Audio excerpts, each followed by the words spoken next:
हरे कृष्ण। तो पुनः एक बार आप सभी भक्तों और वैष्णवों को मेरा दंडवत प्रणाम। तो जैसा कि हम लोग अभी 13वें अध्याय को संपूर्ण किया है, तो हम लोगों ने अध्ययन किया है इसमें कि किस प्रकार राजा अंग जो हैं वो अपने पुत्र वेन से कितने दुखी उदासीन होकर के वो आधी रात में अपने परिवार को सोते हुए छोड़ करके और अपने पूरे राजपाट परिवार परिजन सबको त्याग करके और जंगल को चले गए हैं। और उनके राज्य में जितने भी ऋषि मुनि थे या उनके जो और परिजन सब थे, बहुत उनको ढूंढे जंगलों में, वनों में, लेकिन वो नहीं मिले। उसके बाद ये 14वां अध्याय शुरू होता है, जिसमें आगे बताया जाएगा कि राजा वेन को बनाया गया। अंग के अनुपस्थिति में उनके जो आताताई दुराचाई पुत्र थे वेन, उसको राजा बनाया गया। तो लेकिन अभी ऋषि मुनि जो एकत्र हुए हैं, तो इसी बारे में चिंतन कर रहे हैं कि बिना राजा की तो कोई राज्य चल नहीं सकता है, तो अब क्या किया जाए। इसी पे विचार विमर्श ऋषिगण मुनिगण सब एकत्र होकर के कर रहे हैं।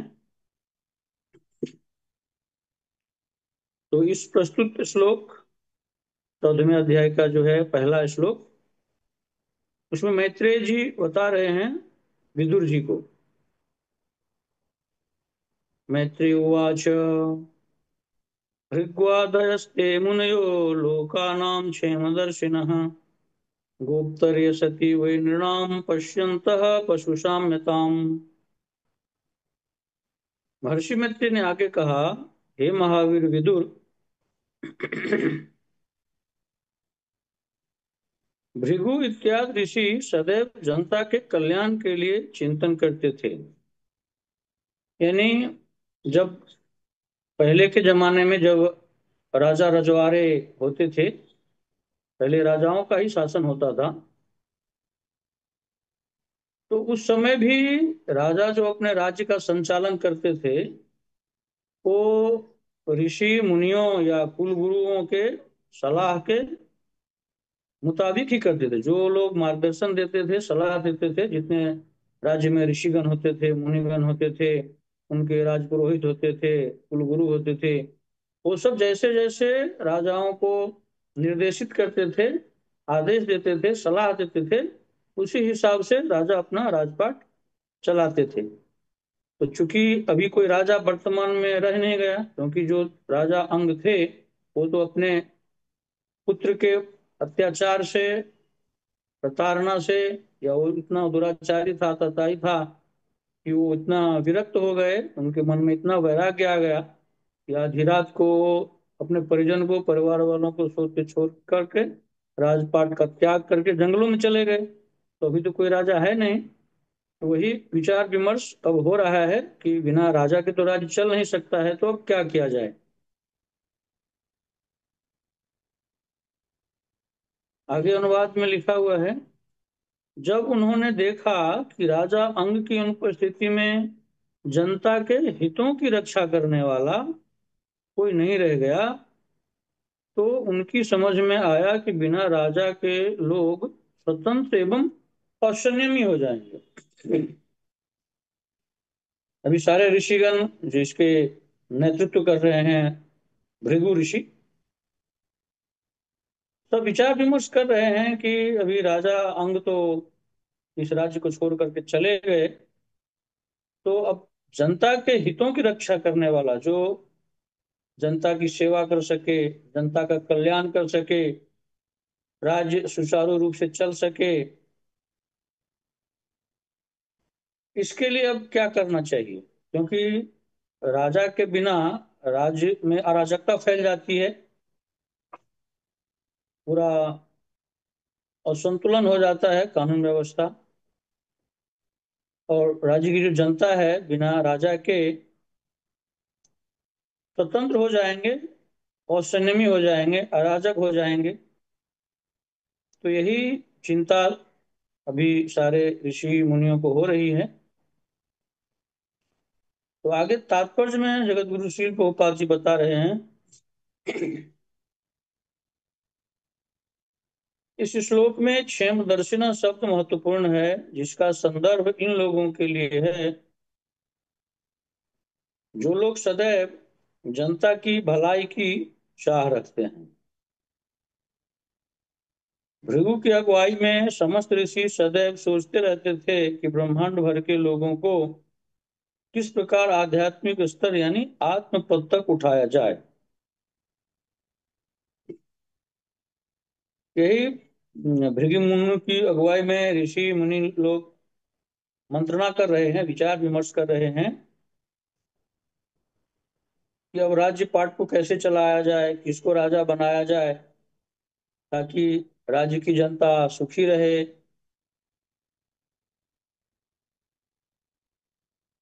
उन्नतशील हो, सारे प्रजाओं का कल्याण हो और वो लोग अपने आध्यात्मिक स्तर यानी आत्म पद तक उठे। इसके लिए क्या किया जाए, इसके लिए वो लोग चिंतित हैं। निस्संदेह वे प्रत्येक लोक के राजा को जीवन के इसी लक्ष्य को ध्यान में रखते हुए जनता पर शासन करने का उपदेश देते रहते थे। ऋषिगण राजाध्यक्ष अथवा राजा को सलाह देते थे और वह उनके आदेशों के अनुसार प्रजा पर शासन चलाता था। जैसा मैंने पहले कहा कि पहले के जो राजा होते थे वो राज्यों को, अपने राज्य में जितने भी बड़े बड़े वरिष्ठगण ऋषि होते थे, मुनि होते थे, तपस्वी होते थे, उनके कुलगुरु होते थे, राजपुरोहित होते थे, सॉरी, उनके सलाह, उनके मार्गदर्शन में वो लोग राज्य चलाते थे पहले के राजा। अभी यहाँ पे स्थिति यह है, प्रभुपाद जी बता रहे हैं कि राजा अंग के लोप हो जाने पर ऋषियों के आदेशों को पालन करने वाला कोई न था। इससे सभी नागरिक यहाँ तक उच्छृंखल हो गए कि उनकी तुलना पशुओं से की जाने लगी। तो अभी राजा वेन के जंगल चले जाने से, सॉरी, राजा अंग के जंगल चले जाने से वहां की जो प्रजा थी, जनता थी, इतना उच्छृंखल हो गए, इतना उदंड हो गए, इतने वो लोग मनमानी करने लगे, राज्यों में अव्यवस्था फैल गई, अराजकता फैल गई और उनकी तुलना सब पशुओं से की जाने लगी। जैसा कि आप सब लोगों को मालूम है कि पशुओं में कोई नियम कानून, कोई संस्कार ऐसा कुछ होता नहीं है। सब जैसे पशु लोग मनमानी करते हैं, क्योंकि उनको तो लोग ये समझते हैं कि ये पशु हैं, इनको, इनके पास कोई संस्कार नहीं है, कोई सभ्यता नहीं है, तो उनसे वो लोग किसी सभ्य व्यवहार की या किसी सुसंस्कृत आचरण की अपेक्षा ही नहीं करते। लेकिन यहाँ पे सारे राज्य की जनता जो है वो पशुतुल्य व्यवहार करने लगे हैं, मनमानी करने लग गए हैं। तो यही ऋषि मुनियों की चिंता है। आगे प्रभुपाद जी चर्चा कर रहे हैं। जैसा कि भगवत गीता के चौथे अध्याय के 13वें श्लोक में वर्णन है, मानव समाज को गुण तथा कर्म के अनुसार चार आश्रमों में विभक्त कर देना चाहिए। तो गोपाल जी यहाँ बता रहे हैं, कोट कर रहे हैं भगवत गीता के चौथे अध्याय के 13वें श्लोक को, जो इस प्रकार है। भगवत गीता अध्याय 4 श्लोक 13। चातुर्वर्ण्यं मया सृष्टं गुण कर्म विभाग सह तस्य कर्तामपि मां विद्य कर्तारम् अव्ययम्।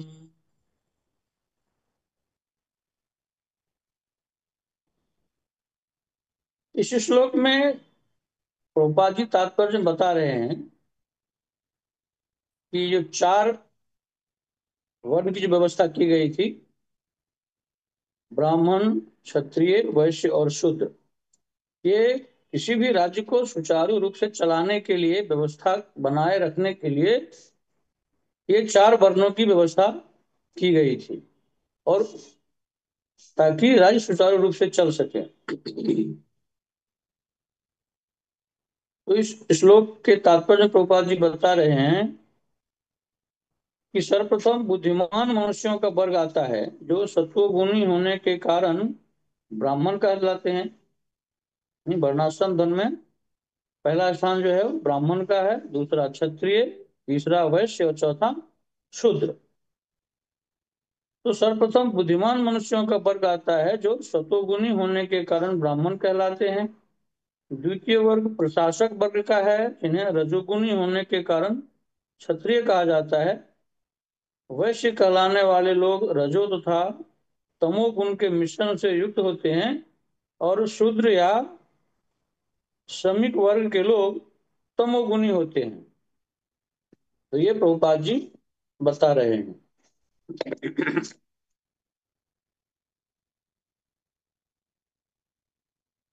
और ये श्रीमद् भागवतम में भी है, ये जो वर्णाश्रम धर्म का जो चर्चा है। तो पिछले सभी युगों में वर्णाश्रम धर्म का पालन हुआ करता था। अब तो इसका पालन इस कलयुग में ही नहीं हो पा रहा है। तो इसकी जो चर्चा है वो श्रीमद् भागवतम के दूसरे स्कंद के 5वें अध्याय के 37वें श्लोक में है। श्रीमद् भागवतम कैंटो 2 चैप्टर 5 श्लोक 37। पुरुषस्य मुख ब्रह्म क्षत्र में तस्य बाहवः पूर्वो वैश्यो भगवतः तदभ्याम शूद्रो व्यजायतः। यानी ब्राह्मण वर्ग भगवान के मुख का, क्षत्रिय उनकी भुजाओं का और वैश्य उनकी जांघों का प्रतिनिधित्व करते हैं, जबकि शूद्र वर्ग उनके पांवों से उत्पन्न हुआ है। तो इस तरह मानव समाज के चार विभाग बतलाए गए हैं राज्य को सुचारू रूप से चलाने के लिए। तो इनका रोल क्या, मतलब उनका, इनकी जो भूमिका होती थी चारों वर्णों का, बुद्धिमान वर्ग जो होते थे उनको, मतलब ब्राह्मणों को बुद्धिमान वर्ग में रखा जाता था, प्रशासक वर्ग को क्षत्रिय, व्यापारी वर्ग को वैश्य तथा श्रमिक वर्ग को शूद्र कहा गया है। ये सब भगवान के शरीर के विविध अंग ही हैं।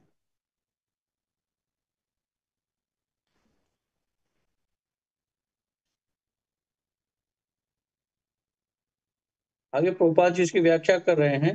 ये जो श्रीमद् भागवतम का श्लोक है उसके तात्पर्य में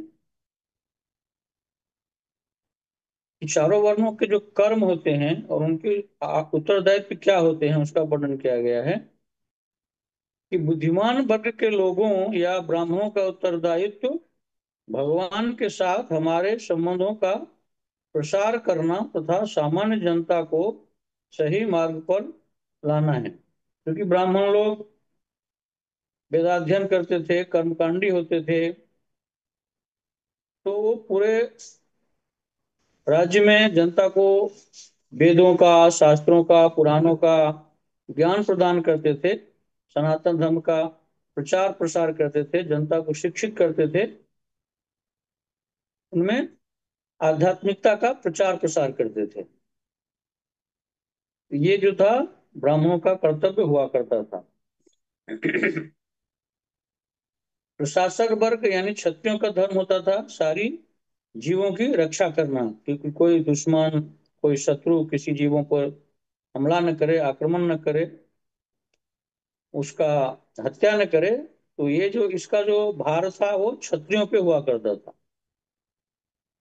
व्यापारी वर्ग यानी वैश्यों का धर्म था अन्न उत्पन्न करना, फल सब्जी, दूध, और उसे सारे समाज में वितरण करना था। यानी सारे समाज की सेवा करना वैश्यों का धर्म हुआ करता था।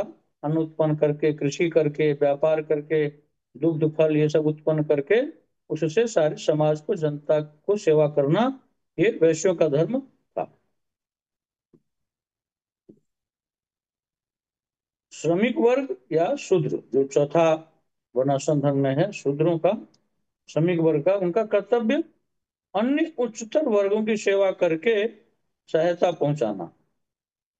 यानी शूद्रों का जो कर्तव्य बताया गया है वो इनसे जितने उच्च वर्ग हैं, यानी ब्राह्मण, क्षत्रिय और वैश्य, इनकी सेवा करना इनकी प्राथमिकता होती थी। ये सारे ऊपर के तीनों उच्चतर वर्णों की सेवा करते थे।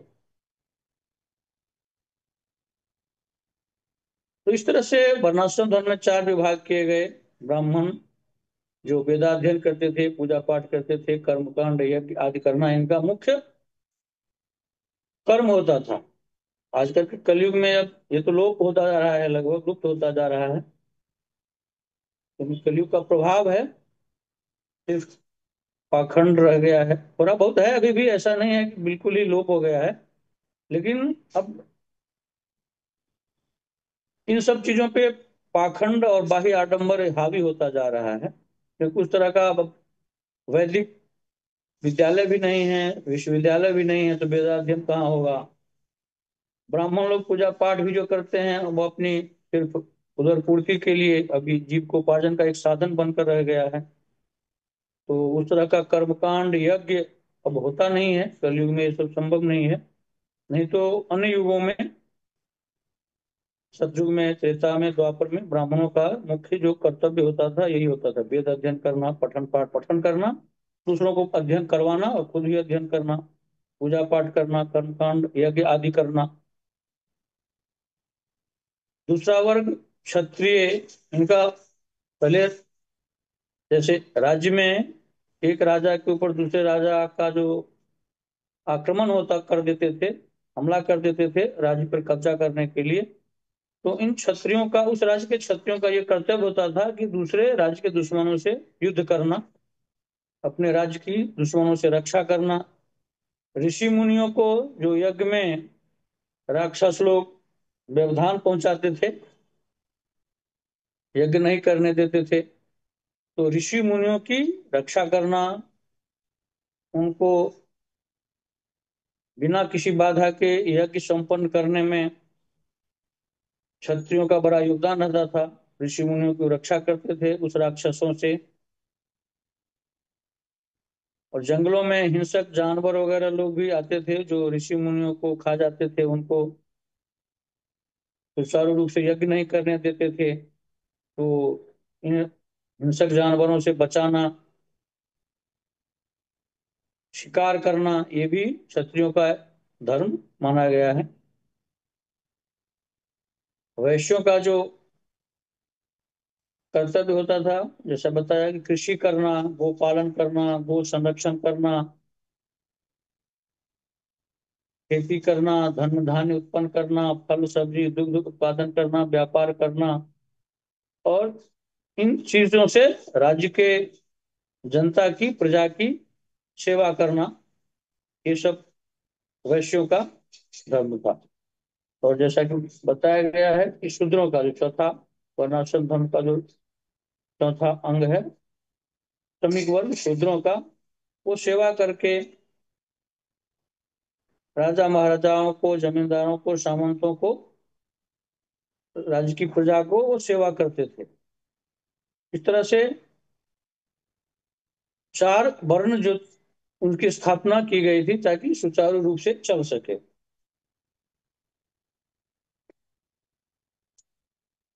तो आज के प्रस्तुत श्लोक में यही चिंता व्यक्त कर रहे हैं भृगु ऋषि, बाकी अन्य ऋषि, कि अब राजा अंग तो वन को चले गए, अब बिना राजा के राज्य तो चल नहीं सकता है। और बिना राजा के जो राज्य के जितने भी जनता थी, प्रजा थी, वो बेलगाम हो गए थे, उदंड बन गए थे। राज्य में चोरी, डकैती, हिंसा, यानी पूरी अराजकता फैल गई थी। तो अब बहुत चिंतित रहने लगे। उनके जो जितने भी ऋषिगण थे, राज्य के मुनिगण थे, राजपुरोहित थे, तो यही चिंता इस श्लोक में बताई गई है। आगे श्लोक में बता रहे हैं प्रभुपाद जी कि प्रत्येक समाज में बुद्धिमान वर्ग यानी ब्राह्मण, प्रशासक वर्ग यानी क्षत्रिय, उत्पादक वर्ग यानी वैश्य तथा श्रमिक वर्ग यानी शूद्र होना चाहिए। ये बता रहे हैं प्रभुपाद जी इसी श्लोक में। आधुनिक प्रजातंत्र में यह वैज्ञानिक विभाजन अस्त व्यस्त हो गया है। जैसा कि मैंने बताया कि ये सब चीजें सतयुग, त्रेता और द्वापर तक ही सुचारू रूप से चला। ये जो चार वर्ण वाला था ना, ब्राह्मण, क्षत्रिय, वैश्य, शूद्र, ये व्यवस्था तीनों युगों तक चला। अब इस कलयुग में ये सब संभव नहीं है, इसका पालन नहीं हो सकता है, क्योंकि कलयुग का प्रभाव है। अब वैसे आदमियों में संस्कार नहीं है, सभ्यता नहीं है, शिक्षा नहीं है। राजाओं की यानी राजा तो अब नहीं होते, लेकिन जो प्रशासक भी होते हैं, वैसे खास करके अभी के जो शासक हैं वो तो आध्यात्मिक हैं। हमारे सनातन धर्म के प्रचार प्रसार में उनका योगदान है। और अध्यात्म मार्गियों का, जो अध्यात्म मार्ग में है, भक्ति मार्ग में जो चल रहे हैं, उनका पूरा समर्थन भी रहता है। लेकिन इनसे पहले भी जो शासक हुए, उनका अध्यात्म में उतनी रुचि नहीं थी। और आगे भी ऐसे ही शासक रहेंगे बहुत सालों तक, दशकों तक, कहा नहीं जा सकता है। क्योंकि कलयुग, घोर कलयुग, जितना समय बीत रहा है, घोर कलयुग आने वाला है। तो इस तरह की व्यवस्था संभव नहीं लगता है। तो यही बताने की कोशिश कर रहे हैं यहाँ पे प्रभुपाद जी कि आधुनिक प्रजातंत्र में यह वैज्ञानिक विभाजन अस्त व्यस्त हो गया है और शूद्रों तथा श्रमिक वर्ग को मतदान द्वारा प्रशासनिक पदों के लिए चुना जाता है। यानी अब के जो प्रशासक लोग होते हैं, उनमें आरक्षण होता है, रिजर्वेशन होता है, और अयोग्य व्यक्तियों को भी ऐसे पदों पर बिठा दिया जाता है जो उस पद के योग्य नहीं होते हैं। लेकिन चूंकि राजनीतिक बहुमत के आधार पर, आरक्षण के आधार पर ऐसे लोगों को ऐसे पदों पे बिठा दिया जाता है, नियुक्त कर दिया जाता है कि वो उस पद के लायक नहीं होते, योग्य नहीं होते। फिर वो कैसा शासन प्रशासन चलाएंगे, ये समझने की बात है। आगे प्रभुपाद जी बता रहे हैं कि जीवन के चरम लक्ष्य का ज्ञान न होने के कारण ऐसे व्यक्ति जीवन का उद्देश्य जाने बिना अपनी शनकवश नियम बनाते हैं। यहाँ पे बताया जा रहा है प्रभुपाद जी के द्वारा कि ऐसे शासकों प्रशासकों को जीवन के चरम लक्ष्य का ज्ञान न होने के कारण, यानी जीवन का चरम लक्ष्य क्या है? भगवत प्राप्ति, भगवत प्रेम की प्राप्ति, गोलोक वृंदावन धाम की प्राप्ति। तो ऐसे कितने शासकों प्रशासकों को था कलयुग में, खास करके। अभी जो शासक प्रशासक हैं उनको थोड़ा बहुत तो है, अध्यात्म में उनकी रुचि है, धार्मिक हैं वो, और अपनी तरफ से पूरी सनातन धर्म की रक्षा के लिए और सनातन धर्म के प्रचार प्रसार के लिए उनका बहुत योगदान है। लेकिन ये कब तक बने रहेंगे, कितने दशकों तक बने रहेंगे, कब तक बने रहेंगे, इसकी कोई गारंटी नहीं है। फिर कैसे शासक होंगे, उनका अध्यात्म में रुचि होगा कि नहीं होगा, हमारे सनातन धर्म को वो कैसे आगे लेके जाएंगे, कितना समर्थन रहेगा, ये देखने वाली बात होगी। क्योंकि ये घोर कलयुग, जितना कलयुग बीत रहा है, कलयुग के प्रभाव से धर्म का, अध्यात्म का धीरे धीरे क्षय हो रहा है, लोप हो रहा है। अभी भी है ही, आगे और होता जाएगा। क्योंकि कलयुग के बाद फिर इस सृष्टि का प्रलय भी होना है। तो धर्म का, अध्यात्म का, भक्ति का लोप होना, लुप्त होना, तो ये कलयुग में स्वाभाविक ही है। इसके लिए सारे शास्त्रों में, पुराणों में और अभी के जो जितने भी हमारे आचार्य हैं, वैष्णवगण हैं, वही बताते हैं कि अभी सबसे सुनहरा अवसर है भक्ति करने के लिए, भगवत प्राप्ति करने के लिए, और इस जन्म मरण के बंधन से छूट करके गोलोक वृंदावन धाम वापस जाने के लिए अभी सबसे सुनहरा अवसर है। क्योंकि जितना अब कलयुग आगे बढ़ता जाएगा, घोर कलयुग आएगा, तो भक्ति करना, भगवान से प्रेम करना, भक्ति मार्ग में आगे बढ़ना, ये सब कठिन होता जाएगा।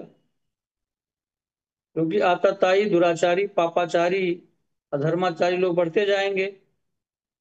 जो लोग धार्मिक होंगे, भक्ति परायण होंगे, धर्म परायण होंगे, उनका विरोध ज्यादा होगा। इसके लिए अभी सुनहरा अवसर है। इसके लिए हमारे जगत गुरु श्री प्रभुपाद जी, हमारे अन्य आचार्यगण अपने तात्पर्य में, टीका में, टिप्पणी में जगह जगह यही प्रार्थना किए हैं कि हमारे चैतन्य महाप्रभु, जो साक्षात भगवान के अवतार थे लेकिन भक्त के रूप में आए थे, कितना सुंदर सरल इस हरे कृष्ण महामंत्र को ला करके हम इस कलयुगी बद्ध जीवों को दिया।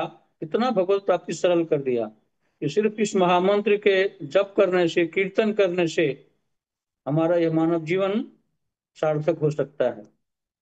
इस महामंत्र को सिर्फ जपने से, रटने से, कीर्तन करने से, हरे कृष्णा कृष्णा कृष्णा हरे हरे, हरे राम राम राम हरे हरे, कितना सरल, सुंदर, मधुर ये महामंत्र है, जिसको करने से हम इस बद्ध जीवन से, इस सांसारिक जाल से, जन्म मरण के बंधन से छूट सकते हैं और पुनः गोलोक वृंदावन धाम वापस जा सकते हैं। यही इस मानव जीवन का परम चरम लक्ष्य है। मानव जीवन का केवल एक ही परम लक्ष्य है, भगवत प्राप्ति, गोलोक वृंदावन धाम की प्राप्ति। तो यही यही बता रहे हैं श्रील प्रभुपाद जी कि जीवन के चरम लक्ष्य का ज्ञान न होने के कारण ऐसे व्यक्ति जीवन का उद्देश्य जाने बिना अपनी सनक वश नियम बनाते हैं। यानी आजकल देखिए, किसी कॉलेज में, यूनिवर्सिटी में आध्यात्मिक पढ़ाई होती है क्या? श्रीमद् भगवत गीता को, श्रीमद् भागवतम को, शिक्षण का, अध्ययन अध्यापन का अंग नहीं बनाया जा रहा है। तो अध्यात्म की जो शिक्षा है, शास्त्रों की, पुराणों की जो शिक्षा है, उसका ज्ञान फिर जनता में कैसे बढ़ेगी? और हमें अगर अध्यात्म का ज्ञान होगा नहीं, भक्ति का ज्ञान होगा नहीं, तो हम भगवान से प्रेम कैसे करेंगे, भगवान की भक्ति कैसे करेंगे? क्योंकि ये स्कूलों में, कॉलेजों में ये भगवत गीता, श्रीमद् भागवतम, चैतन्य चरितामृत पढ़ाई जाती नहीं है। इसके लिए खास करके जो लोग भक्ति मार्ग में हैं, उनका ये दायित्व बनता है कि हम अपने बच्चों को, अपने परिवार में आध्यात्मिक ज्ञान, शिक्षण, प्रशिक्षण अपने परिजनों को, अपने सगे संबंधियों को प्रदान करें। क्योंकि बाकी जगह स्कूल कॉलेजों में तो पढ़ाया जाता नहीं है। तो यही बताना चाह रहे हैं प्रभुपाद जी। और जो राज्य के, देश के जो शासक प्रशासक होते हैं, उनकी अध्यात्म में उतनी रुचि होती नहीं है। अगर होती भी है तो उनकी जो है वो कुछ व्यवस्थाएं भी होती है राजनीतिक, तो वो अपने मनमाने ढंग से कुछ कर भी नहीं सकते। इसके लिए ये हमारे हमारे हम लोगों का दायित्व है कि अपने परिवार में, अपने सगे संबंधियों के बीच में अध्यात्म का प्रचार प्रसार करें, ताकि वो लोग भी इस शास्त्रों का अध्ययन करें, श्रीमद् भगवत गीता को, श्रीमद् भागवतम को, चैतन्य चरितामृत को, या अन्य जो ग्रंथ हैं उनका अध्ययन करें, ताकि उनको भगवान के विषय में उनको ज्ञान हो, भगवत विषय में, कि हमें मानव जीवन मिला क्यों है, भगवत भक्ति करनी क्यों है, भगवान से प्रेम करना क्यों है। उनको जब तक आत्म बोध नहीं होगा, अपने स्वरूप का बोध नहीं होगा कि मैं कौन हूँ, क्योंकि अब तक सब लोग अपने को शरीर ही मान रहे हैं। जब तक आत्मबोध नहीं होगा कि मैं शरीर नहीं हूँ, मैं आत्मा हूँ, भगवान का नित्य अंश हूँ, और हमारा परम चरम लक्ष्य केवल और केवल भगवान की प्राप्ति करनी है, भगवत धाम को लौटना ही है। हम तो अभी सिर्फ ये मृत्युलोक क्या है, ये एक धर्मशाला है, सराय है, जिसमें हमें कुछ समय के लिए रहना है। कोई 10 साल में चला जाता है, कोई 40-50 साल में, कोई 70-80 साल में। तो इस डेरा में रह करके, इस धर्मशाला सराय में हमें, ये भाड़े का घर है ये मृत्युलोक, कुछ समय रह करके हमें चला जाना है। तो लेकिन भगवत धाम जाएंगे, उसकी एक प्रक्रिया है, उसका एक नियम है कि हम ये प्रक्रिया अगर करेंगे, पालन करेंगे, तभी हम भगवत धाम लौट सकते हैं, नहीं तो फिर 84 लाख के योनियों में फिर फंस जाएंगे। तो ये सब शिक्षा हमें खुद भी ग्रहण करनी है और अपने परिजनों को, परिवार के संबंधियों को प्रदान करना है। उसके बाद प्रभुपाद जी अपने तात्पर्य के अंतिम लाइन में यही बता रहे हैं कि हम अभी के, खास करके कलयुग के शासकों और प्रशासकों से ऐसी अपेक्षा नहीं रखनी चाहिए कि ये सब सारी शिक्षाएं शासकों द्वारा प्रदान किया जाएगा जनता को। तो हम लोग खुद भी ऐसा करें, और जैसा हम लोग इस्कॉन करके, खास करके इस्कॉन तो कर ही रहा है। इस्कॉन, हमारे जगत गुरु श्रील प्रभुपाद जी पूरे विश्व के जनता को जागरूक कर दिया, वैष्णव बना दिए। लेकिन सारे सनातनियों की ये कर्तव्य है, धर्म है कि वो लोग भी ऐसा करें। तो यहीं पे प्रभुपाद जी यही बता रहे हैं। और यहाँ पे जो चिंताएं हैं ऋषि मुनियों की, भृगु मुनि की, राजा अंग के वन जाने के बाद में, कि अब राज्य को कैसे सुचारू रूप से चलाया जाए, तो आगे बताया जाएगा, हम लोग अध्ययन करेंगे कि राजा इसको ही बना दिया गया, जो दुराचारी और दताई वेन थे। फिर आगे की कथा है जो हम आगे पढ़ेंगे। तो हम आज यहीं पे विराम करेंगे। हरे कृष्णा, हरे कृष्णा, कृष्णा कृष्णा हरे हरे, हरे राम राम राम हरे हरे। हरे कृष्णा माता जी।